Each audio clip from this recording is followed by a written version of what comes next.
અમરેલીના બગસરા તાલુકાના મોટા પીઠેડિયા ગામે શેલડિયા પરિવાર દ્વારા 5 વર્ષ પહેલા રામજી મંદિરનું નવનિર્માણ કરી ભગવાન શ્રી રામની મૂર્તિ કહી શકાય તેમાં પ્રાણ પ્રતિષ્ઠા મહોત્સવ તેના માટે આયોજન કરવામાં આવ્યું હતું અને તેના 5 વર્ષ પૂર્ણ થયા પંચવર્ષીય મહાયજ્ઞ મહોત્સવનું ખાસ આયોજન કરવામાં આવ્યું।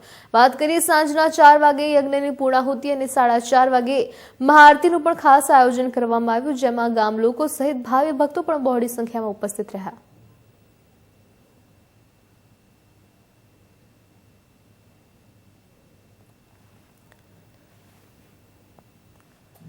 ખાસ વાત કરીએ બહોળી સંખ્યામાં ઉપસ્થિત રહ્યા બધા લોકો મહાઆરતીનો લાભ લીધો। આ પંચવર્ષીય યજ્ઞ મહોત્સવમાં યજમાન પદે ખાસ શ્રીમતી નાથીબેન ભાઈલાલભાઈ શેલડિયા તથા ભાઈલાલભાઈ દુદાભાઈ શેલડિયા સહિત શેલડિયા પરિવારના ભાઈઓ અને બહેનો જોડાયેલ।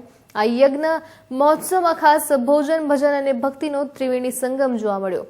યજ્ઞ આચાર્ય પદે શાસ્ત્રી સચિનભાઈ વ્રજલાલ જોશી દ્વારા યજ્ઞ પવિત્ર કરવામાં આવ્યું। ત્યારે આ 5 વર્ષીય યજ્ઞમાં જે પંચવર્ષીય યજ્ઞ યોજાયું તેમાં જયંતિભાઈ શેલડિયા, બંસીભાઈ રૂપાપરા, મનેશભાઈ શેલડિયા, ઘનશ્યામભાઈ શેલડિયા સહિત પરિવારજનો ઉપસ્થિત રહ્યા।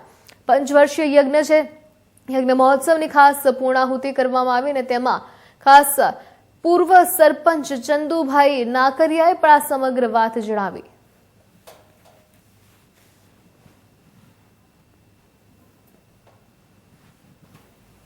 5 વર્ષ પહેલાં અમે રામજી મંદિરનો જીર્ણોદ્ધાર કર્યો અને આજે 5 વર્ષ પૂરા થાય છે ત્યારે અમે ભવ્ય હવનનું આયોજન કરેલું છે। સાંજે જમણવાર કરેલું છે બધાનું અને બધા ઉત્સાહી છે। આજુબાજુના ગામથી પણ મહેમાનો પધાર્યા છે।